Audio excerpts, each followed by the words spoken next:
an acquaintance came over that he brought in a pint of mango ice cream, and he brought along with him a job application. He saw the sign at the window, hiring. So he asked for application and handed it to me. He said, hey, there's this place. And by that time, I was probably 2 weeks into San Francisco.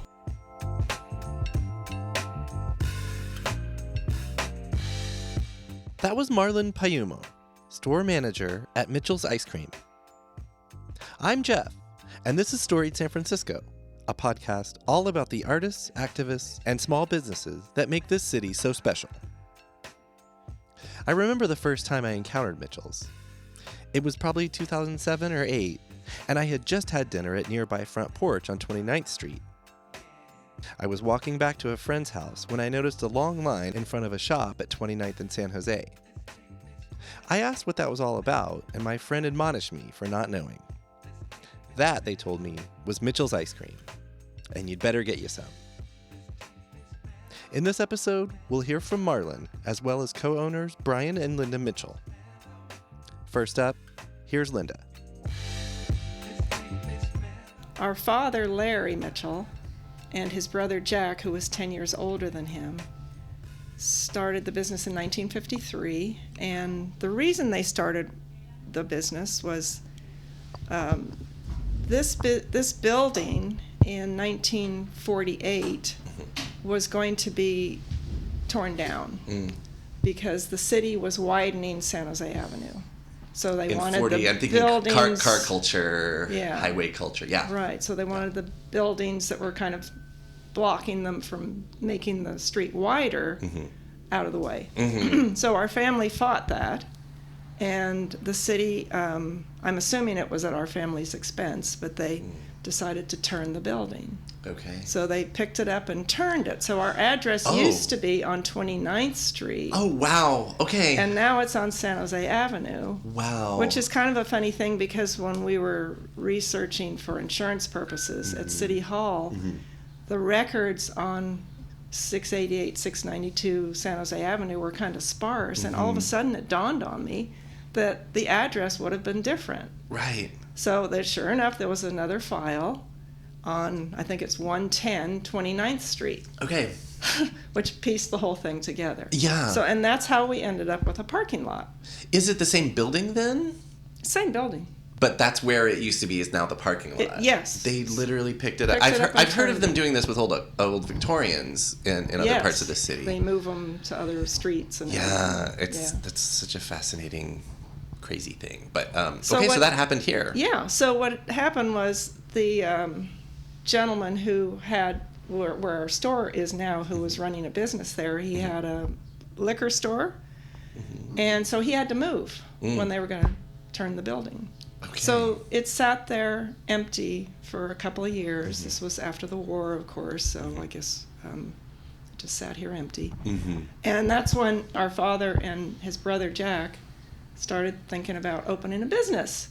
So it wasn't ice cream right away. They just wanted to do something. Well, no, or was it? They had to decide what they wanted to do, and they decided to open an ice cream store. Do you know where that came from in either of their background, or is it just... Couple of things.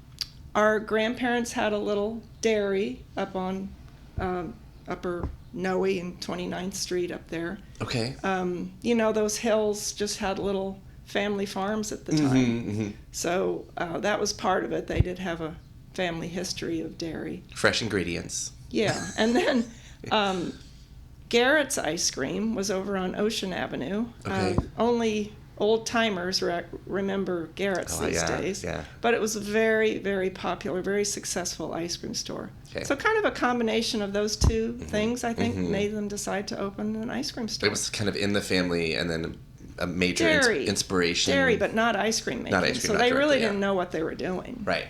But in those days, people were able to help and with new businesses. So they contacted, was it Foremost Dairy? And a salesman came out, and he spent several days teaching them how to make ice cream. Now, that would never happen today. Right. But they learned from him. He gave them a few recipes to get started. The store was built out by our father and our uncle and another uncle and our grandfather and probably a few friends thrown in along the way. But they built it all out, designed it and everything, and opened up on June 6th, 1953. Wow. So refrigeration and all that must have already been available. Sure. Or was it ice box? No, well, they technology? Didn't. No, they had freezers. Okay. But they didn't have here in our shop. They only had like little reach-in freezers.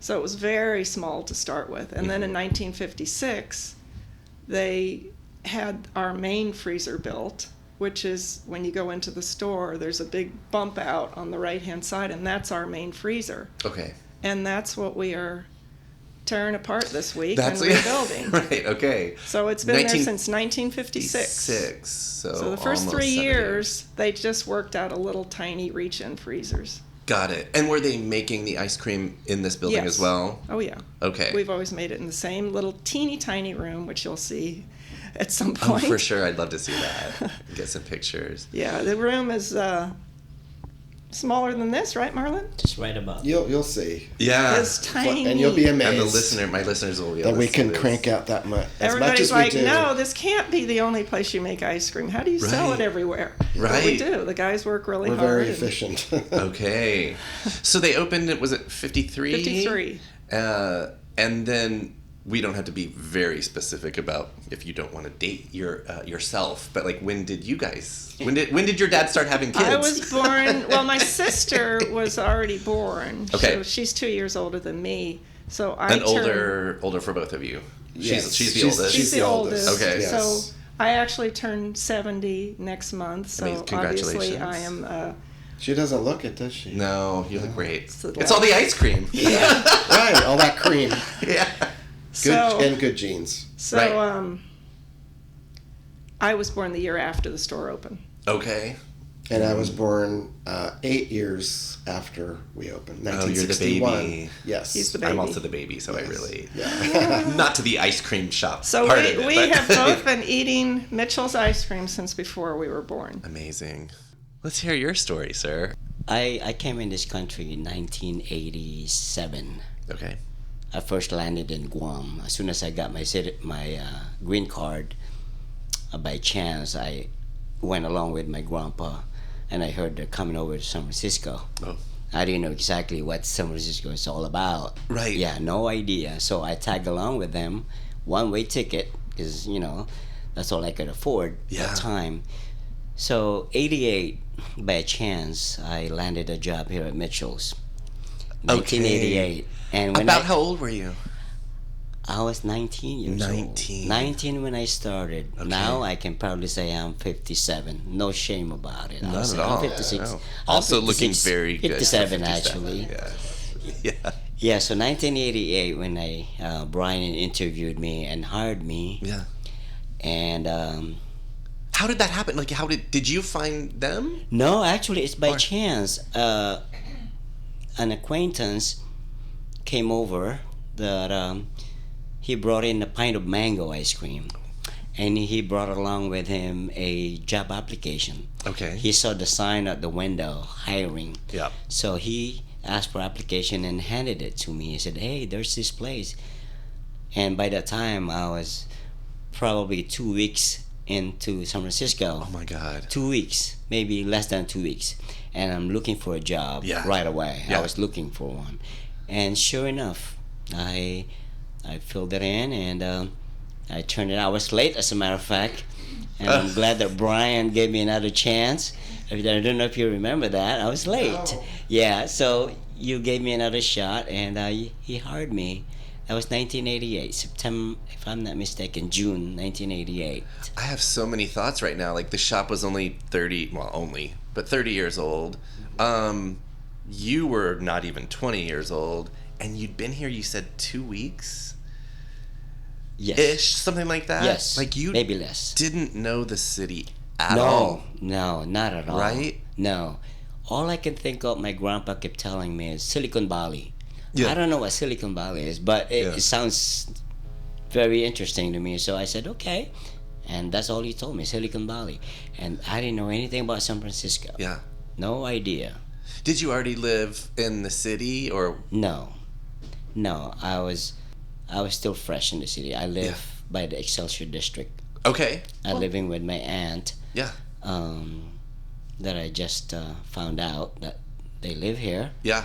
So I stayed with them 2 weeks, and then I got this job Amazing. by chance. And what fate. You might not have known it then, but like here you are.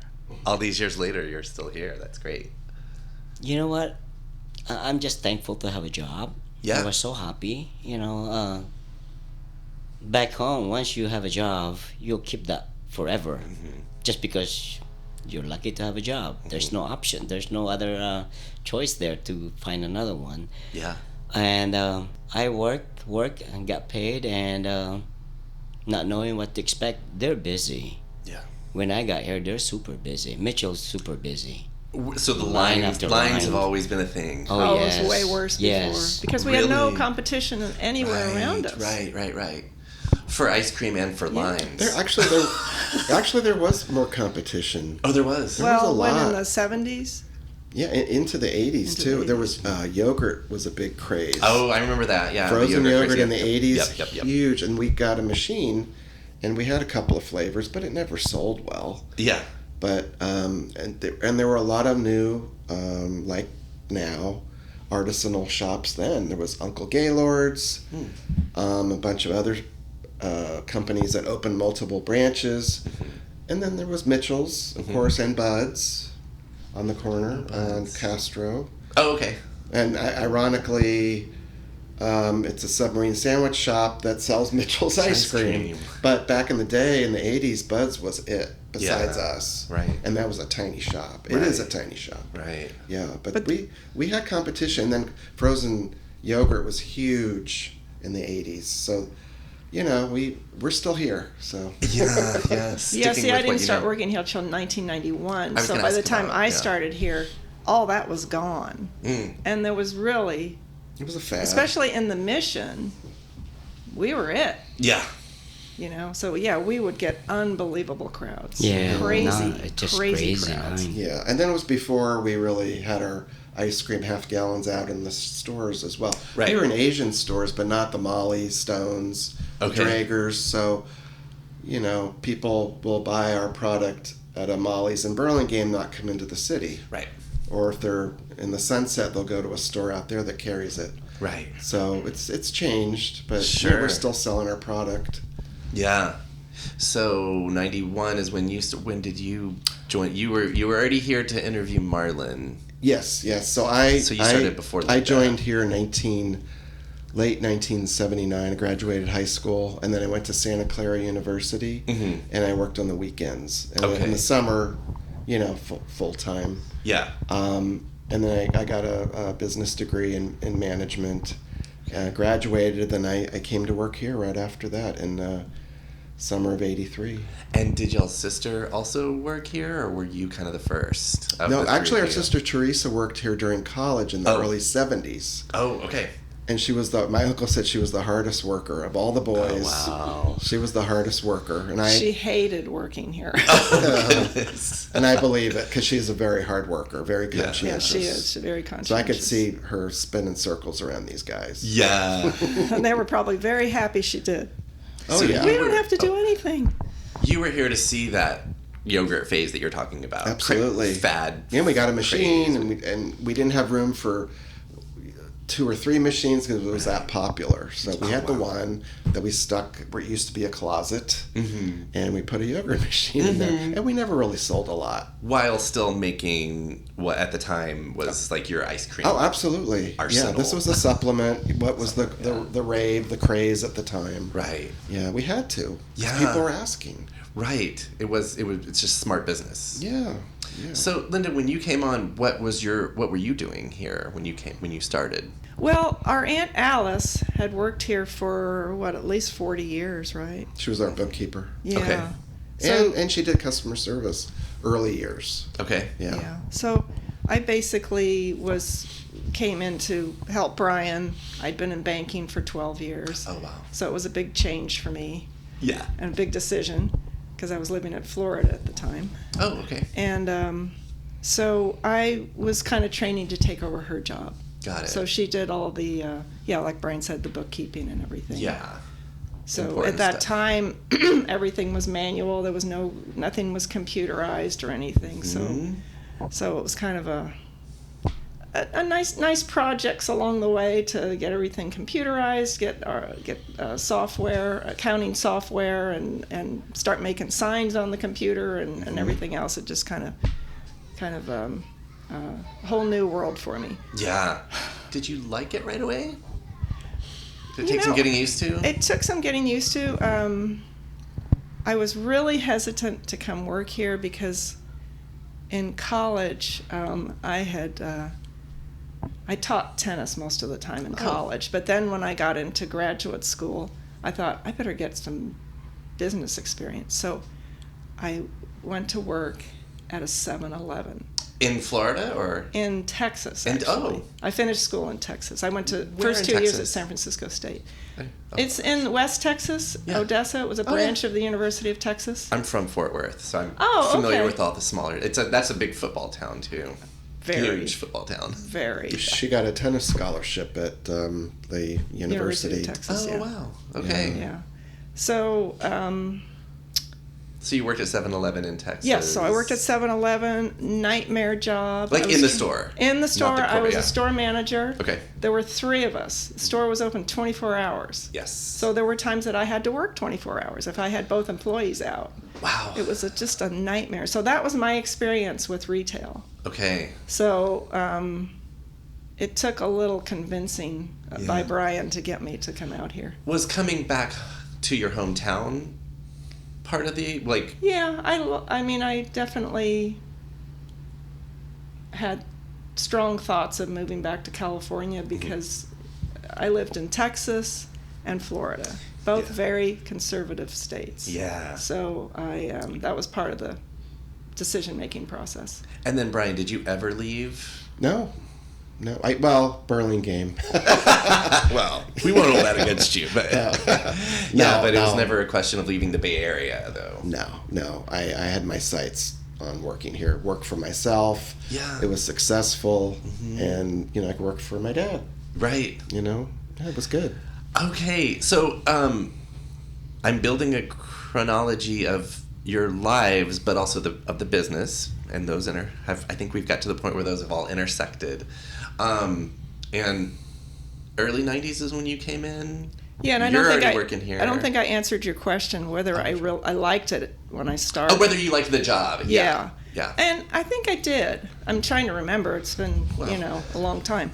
But I think I did, and I really liked all the employees, and I loved working with Brian and my dad. So, yeah, I think from the start I thought it was a good move. How many employees around that time, or like around the time that you were hired? How many? Oh, I would say 30s. I would say 30. Oh, wow. Yeah, high 20s. And 30. what is it today?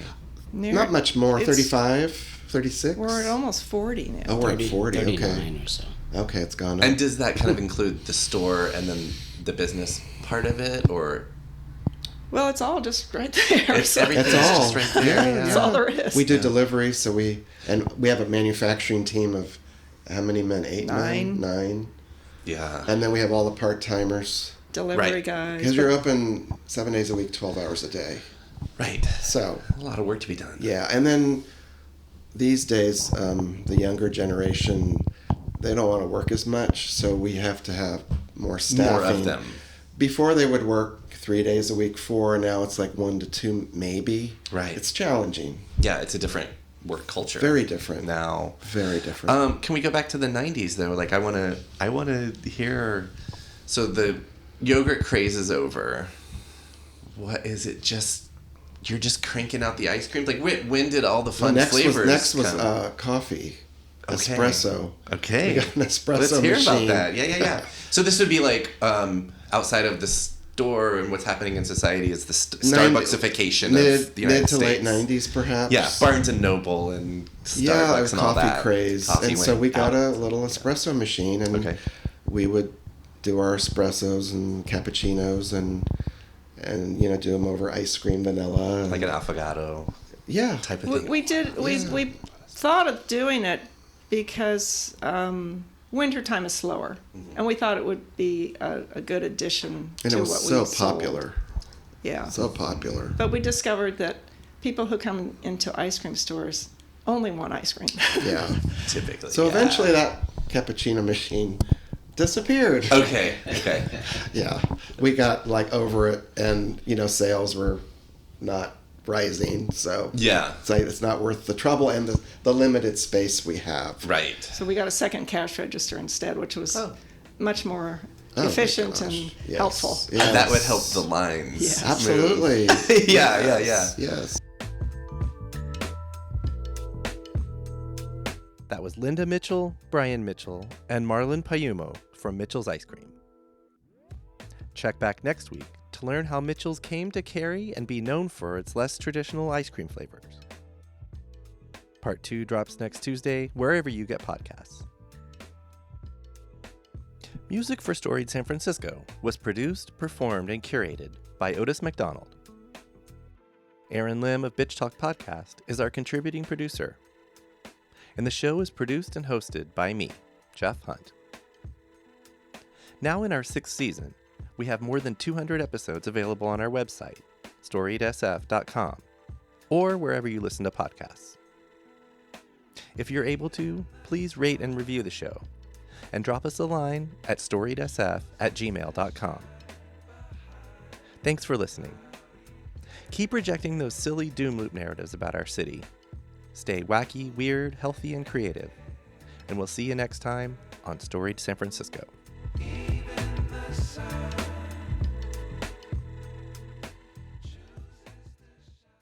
We acknowledge and respect the first humans of the unceded land we call San Francisco, the Ramaytush Ohlone.